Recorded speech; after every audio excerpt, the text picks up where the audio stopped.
Jamila, hi. So lovely to spend this time with you. I am so excited to learn about your work with the Ladies of Virtue.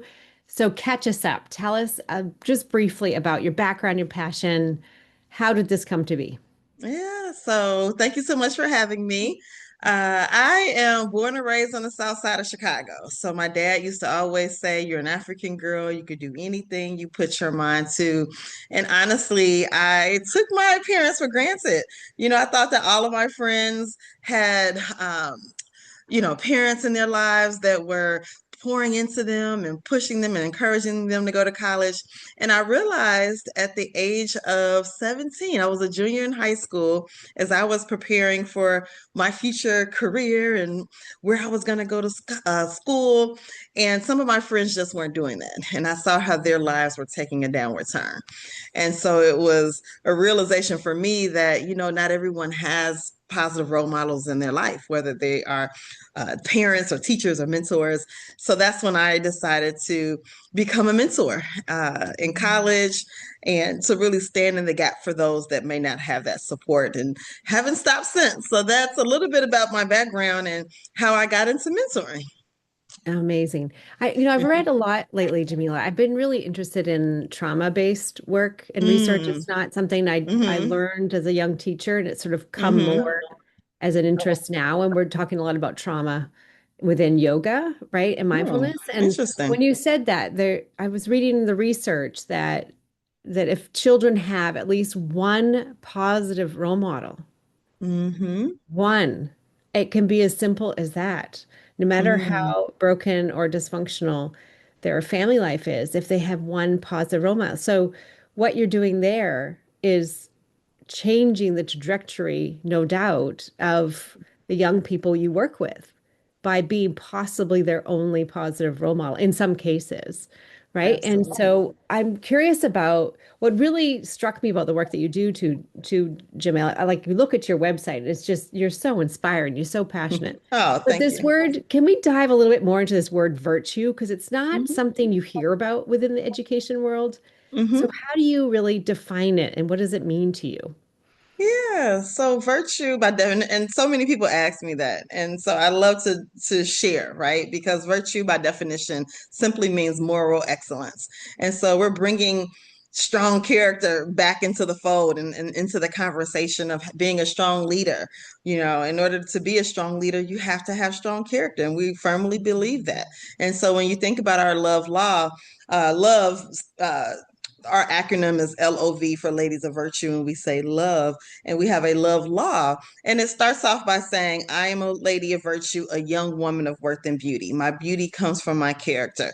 I am trustworthy, hardworking, and multi-talented," and so forth. And so really what we're instilling in our girls is that, yes, your resume is important, right? Having those Mm. accolades and having, great academics and A's and B's, all of that is great, but it means nothing if no one can trust you. It means nothing if you walk out of the room and people are like, "Oh, thank God she's gone."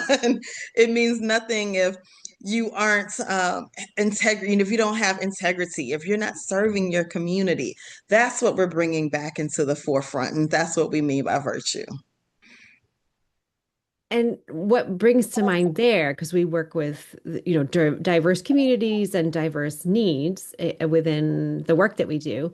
And what I'm hearing from you there too is this moral ground, these values that are at the core as a almost, can you say like the roots of a tree, but you are Mm-hmm. still allowing the blossoms, the branches, Oh, so to speak, right? absolutely. And you're still allowing the children and the youth to shine in a way that is unique and interesting to them. Oh, absolutely. So within our program, so Ladies of Virtue, it's all about empowering girls to become confident and purpose-driven leaders. And so we do that in three ways: character development, career readiness, and civic engagement. And so to your point around really having girls that show up in their full selves and their full identities and passions and so forth, one area one component of our curriculum is all about that civic engagement piece, which is the leadership component. And so, what girls are doing is that we're pairing girls off into groups of 3 to 5 girls, and they are identifying topics that they're passionate about. So, whether that's food insecurity, or women in sports, or homelessness, or even one of the groups that I'm working with is focusing on animals and the impact that humans can have on their environments. And so, these are all of their, their unique topics, because each girl is unique in their own way, and they're infusing their own passions. Some will be presenting their spoken words, some will be creating using videos and so forth to really educate their peers about that specific topic. So that's just one way, but we have talent shows within our program. We have girls create jewelry, dancing. We have dance classes and things of that sort within our curriculum to really showcase the wealth and breadth of the gifts and talents our girls have. So absolutely. And I think that that's so important to create a safe space within our organization as well. So how do you motivate these young people? Because as you say, there's sort of that trajectory possibly for some Mhm. youth that they could go kind of either way. How do you Yeah. meet them where they're at and show them that there Oh, could be absolutely. another Yeah. way in terms of moral, especially right now, right? To me, like Mhm. right now in this world of AI, and now that, if I may say, telling the truth isn't what it used to be, right? And so there's a lot of gray areas on honesty and integrity. And children are seeing this every day in the world that we live in. And so how do we help motivate children to see the value of virtue?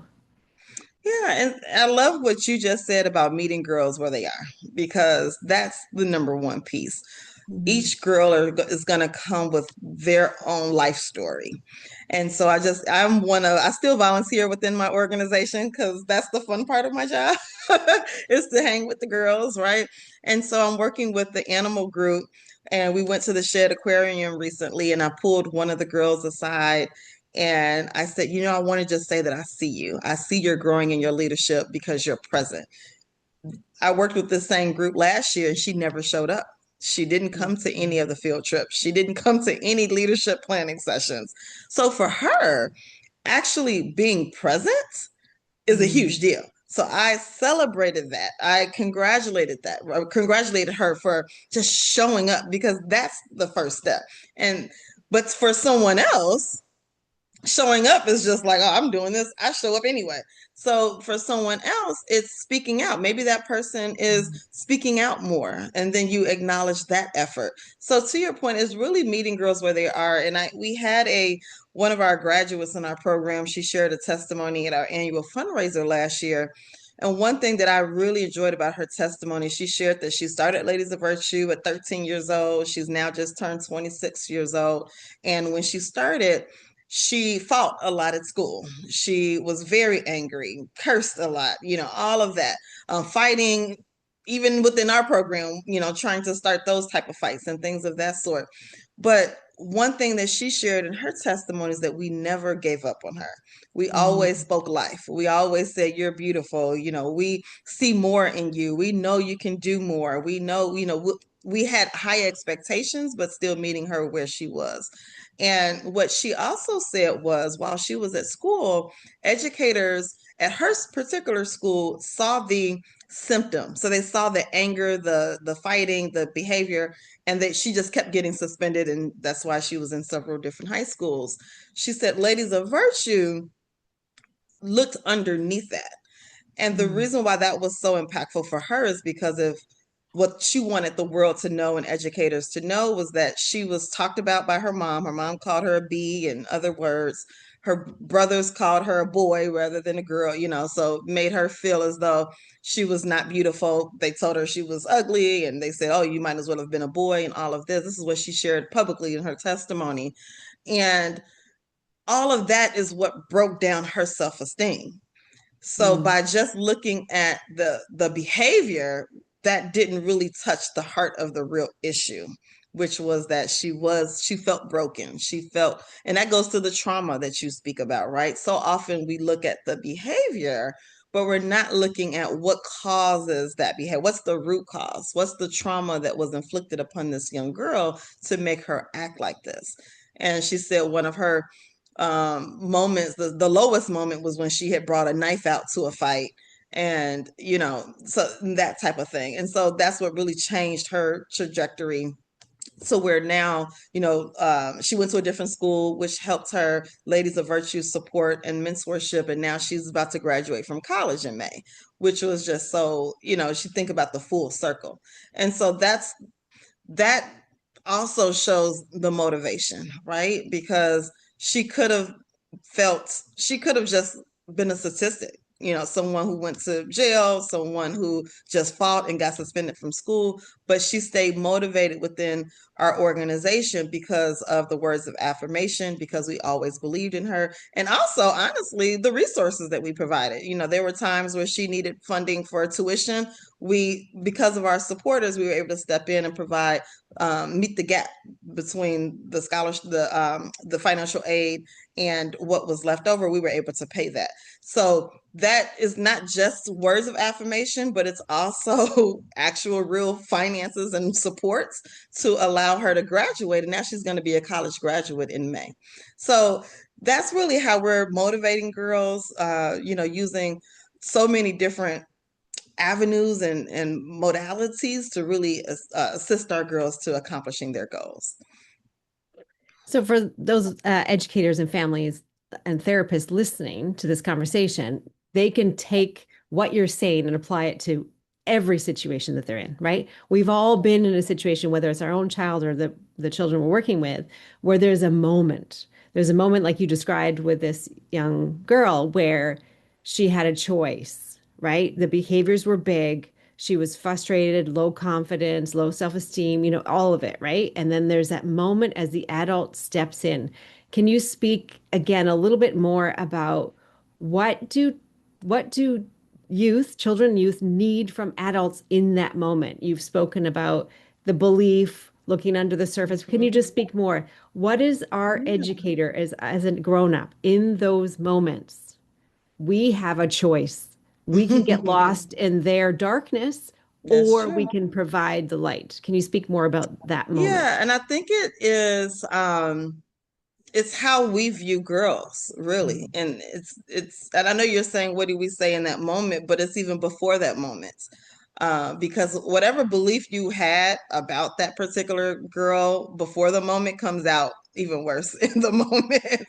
So it's really, and that's why, I start there. Is with the words of affirmation, with the belief, with the resources, connecting them to therapists. We do have 4 therapists in our part of our organization and so forth, because it's you checking yourself on, yes, you see the behavior. And so you could say, oh, I'm not going to focus on her. She's not going anywhere, which this young girl in our program had adults to say, you're not going to be anything, and kind of put her by the wayside.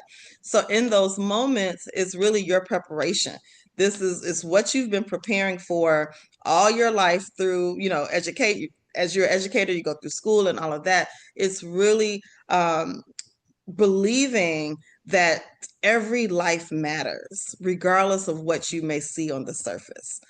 That's the main message here, because in those moments you need to see beyond the surface. And by this time, and this depends on the relationship, because this is where with her, in our organization, we had the relationship. So that's why it was so key in that moment. It wasn't just the moment, it was the years before that, because we never gave up on her. We stayed connected, we stayed providing resources. When she had her child, we threw a baby shower. So it was all of that combined. So when we do face those type of moments, we're able to say, you're better than this, you're worthy, so that's where it comes up in our organization. It's really the relationship that we have. In all educators, we have a workshop where it's how do you build authentic relationships with Black girls.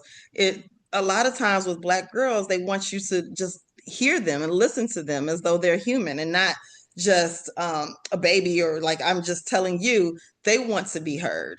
they want the classrooms that you. I remember when we host this workshop, we host it with our alum as well as our current participants. They help to teach the class, and what our girls are saying is that when they walk into the classrooms, they want to see their likeness. So they want to see if you're teaching any subject. And a lot of times what they're saying is that they see images that don't look like them. So if you have a class that's primarily, you know, people of color or so forth, or Black girls or what have you, have images that look like them, have them read books that look like them. This is how you connect with young people. Incorporate TikToks, and if you don't know, ask them, they're saying. So these are all the things that our young people are sharing, that they would, this is how you build the relationship. So when the moment comes, you've already put in the work, so they're more likely to hear what you have to say, and will most likely take advantage of the resources that you're willing to provide. And what I hear from what you're saying, Jamila, is this is a long-term experience, a relationship building. It's a culture, it's a community to Exactly. build that sense of safety and belonging and self-worth, right? Exactly. It's not a quick fix. And I think Exactly. that can be frustrating for some folks who want results right away, but we're talking about humans. Humans, Exactly. right? There's more to the human, and they've got to go on their own journey as well, which I'm sure can also be frustrating you when you see a child or a youth that you really could help Hmm. and they're not available or they don't have the capacity or they're not there yet. I Yeah. imagine I just realized that there's probably youth that you haven't been able to reach. But in any case, it's that bigger Hmm. picture of the long term. Can you say Absolutely. more And about like even what's in that those, environment? yeah, even in those young people that I feel as though we may not be able to reach, one thing that we try our best to all, like, this just actually happened, to be honest. There was a girl that had been in our program for about 2 to 3 months, and for whatever reason it just wasn't resonating with her. And so what I did was I asked her aunt was the one who shared, so I asked her aunt. I said, well, what is it? What is it that she's looking for? She'd say, really something that's mentoring, but has a focus on sports. She really likes basketball. That's her passion. I'm like, well, wow, did you try Girls in the Game? She's like, I never heard about Girls in the Game. Well, Girls in the Game is a sports and mentoring organization for girls. So, you know what I mean? So that's Mm, what we try to do. The worst thing we could do, right, is to say, if our program doesn't resonate, then just forget it. I do not mm, believe in that. And that's something that educators should take to heart as well. Maybe you aren't connecting well with that particular girl, but maybe there's another teacher, maybe there's another organization that can best serve that particular girl as well. So that's something that I think if we all just had that mindset, imagine how many more girls' lives can change. yeah, I love that so much. And what are you looking to nurture? Like, what do you think is the most important qualities that you're looking to nurture in these young people's I lives? always say integrity, but really, as we think Mm, about virtue as a whole, is the respect in yourself and others, serving your community joyfully, really thinking about your character as a whole, to say, you know what, there's some things that I need to improve upon. So it's that self-reflection, which is why the mental health and the social emotional learning and all of that is such a critical component of our program, because it really does start with self-awareness, just to know this is where you need to work on. And I always share with my girls, there's still things that I'm working on. In the love law, there's one line that says, using my time and money wisely. I'm like, that's it, that's the one I'm working on, because I need to budget more, I need to set aside more time for this, that, the other. So it allows the girls to see that I'm human as well. In this world, no one arrives. We're always looking to improve, and that's the main piece that I want our girls to take away.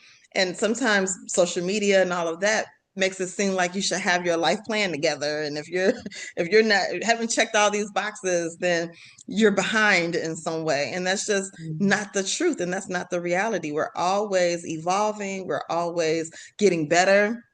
There's mm. always a different way to do something, and that's something that we try to pour into our girls from a virtue or character standpoint. Yeah, I love it. So now I have to say, right, at Kids Yoga Stories, obviously we're big fans of yoga and mindfulness and social emotional learning. And I imagine that is some of those activities fall within your purview, within the character development and leadership skills that you teach. Would you mind speaking to, do you use, you mentioned affirmations, are there any other activities or tools that you use? Yeah, so we have our Black Girl Rest Health and Wellness experience, and this is just one example. But within that, we have definitely have had yoga. We have our mental health experience where girls are using their journals to identify their triggers and things like that. We've had dance as a form of wellness. It was just another form of wellness where there's like it looks like a drumstick and they have to knock on a big ball, and so that's so we sound therapy, so we Mm. try to just incorporate and just be so creative when it comes to health and wellness activities. We've had the meditation previously, and we always switch it up because our girls have been in our program for 3 to 4 years, and that's something, another tidbit for educators too.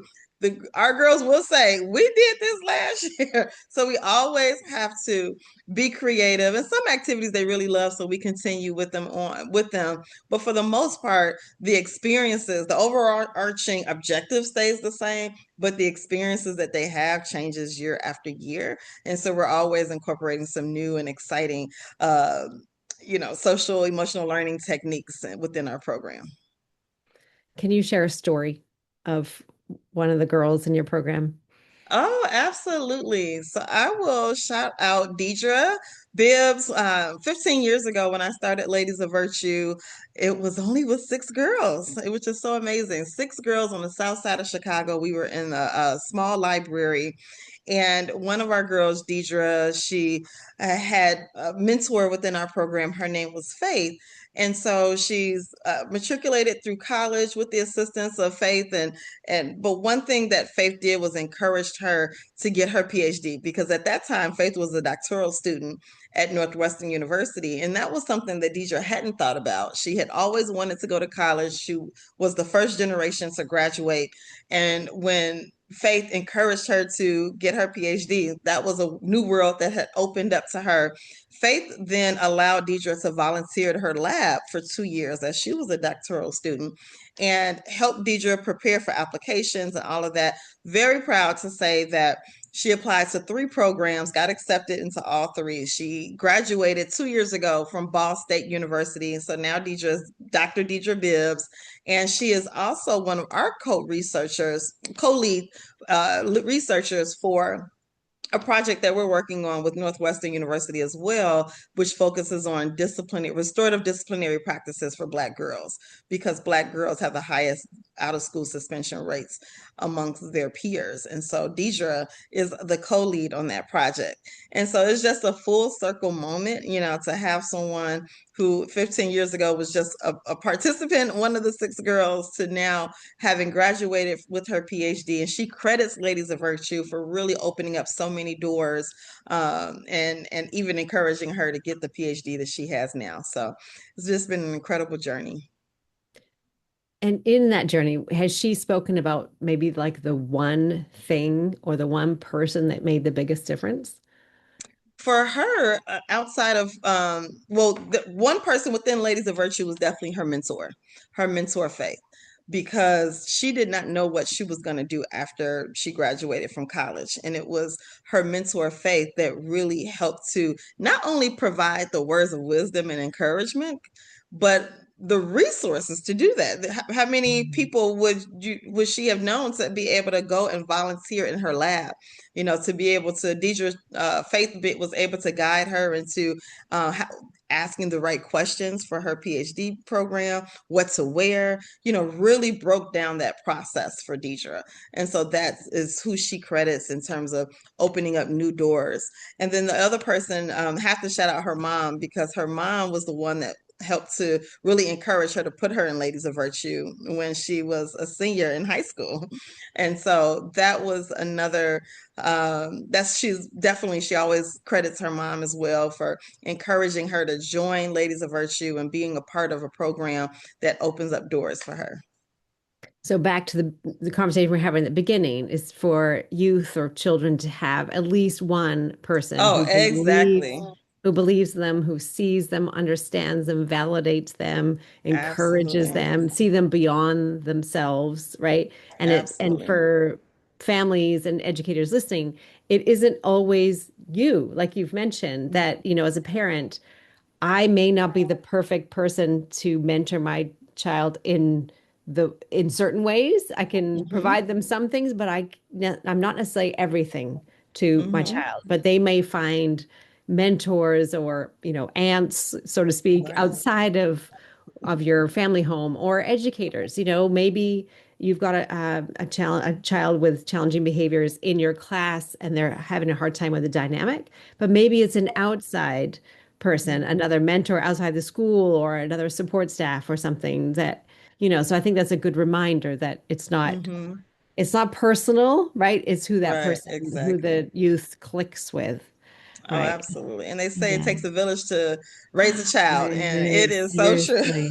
You need your So village, true. your Yeah. team, your backup, the support, which is why we do have 4 licensed clinical therapists on our team as well, because we know, when girls present with deeper traumas, that what we're able to support as mentors, we have those individuals on our team as well. So, Yeah. Well, and the same for you, right? Your organization wouldn't be as it is now without the support of all the other grown-ups oh, for involved too, sure. right? Yeah. Exactly. Right.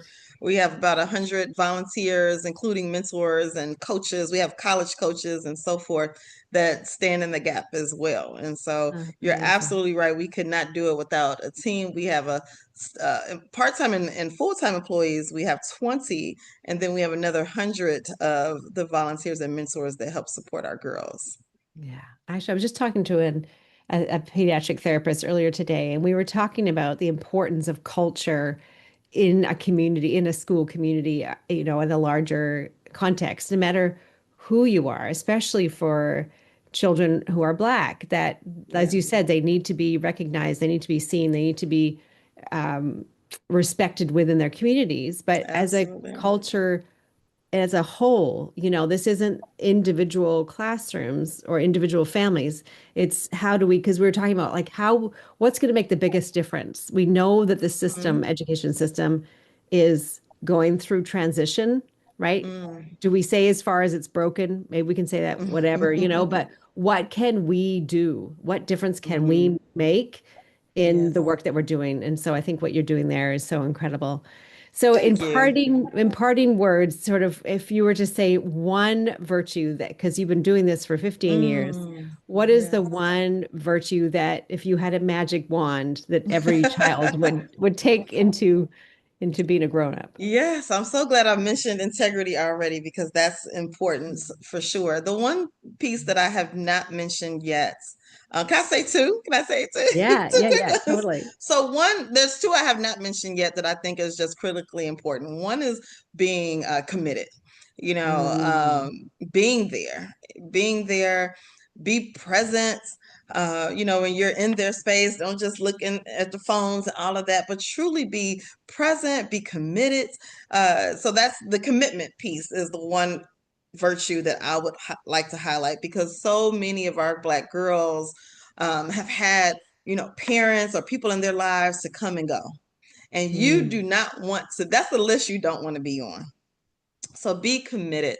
And if there does have to be closure in that relationship, maybe you have to leave the employer, or if you have to transition out from a mentoring relationship, it's okay to acknowledge that, right? It's okay to speak up about that so there could be a proper closure. And that's something that is just not said enough. So commitment. And then the other piece, and this is something that I got from one of the mentees that just in my mentoring journey, is joy. mm. I remember one of my mentees, she had lost her mom unexpectedly. She has gone through all of this trauma. And I'm like, well, how can I help? What can I do to help? And she was like, keep making me laugh. We had Yeah. just had a session and I can't remember exactly what it was, but it was fun. They were laughing and it was just a great time. And she was just like, just keep making me laugh. And I think that joy aspect is often lost especially as an educator, because you have your curriculum, you got your time. They're here for 50 minutes, then they go and da, da, da, da, da. But if you can find a moment where even it's a 5 minute energizer icebreaker, or even as a mentor, you find those moments where you are, and a parent, I'm a mom now, and I Mhm. see this as well, but find a moment where you can create those joyful memories. That Yeah, is, that goes a long way, more than you will ever know. I love it. I couldn't agree more. Integrity, commitment, and joy. The simplicity, right? We just get back to the basics. Let's put a smile on, even if we're not feeling it in the moment, and have a laugh, right? I love it so much. So, how do we find you online? How do we connect with you? And what's your next plan? Yes, please connect with me and Ladies of Virtue online at lovchicago.org. That's lovchicago.org. Click that contact us button so that we can send you our newsletters and so that you can stay connected. What's next for Ladies of Virtue? We actually just came back. We went national with our Love Day initiative. So we're not only in Chicago, but we expanded Love Day to Atlanta and Washington, D.C. So we're just coming off of that wonderful, joyous experience. And so now we're looking as to what's ahead. This is our 15th year. So we're super excited about all the programming that we have coming up. Excellent. Well, we have a number of people in our community who either work with or are themselves Black yoga instructors for children. Oh, So well, great. if you are interested, would love to Yes, connect you. I'm sure there's a please number of do. women who would Absolutely. love to connect and add just another layer to your curriculum in terms of yoga and I mindfulness. love that. Please Yeah, do. Yes, send beautiful. anyone who is willing to help and support. We're more than happy to connect with them. Beautiful. Awesome. Thank you so much, Jamila. I appreciate you. Thanks for being Thank here. you. Thank you.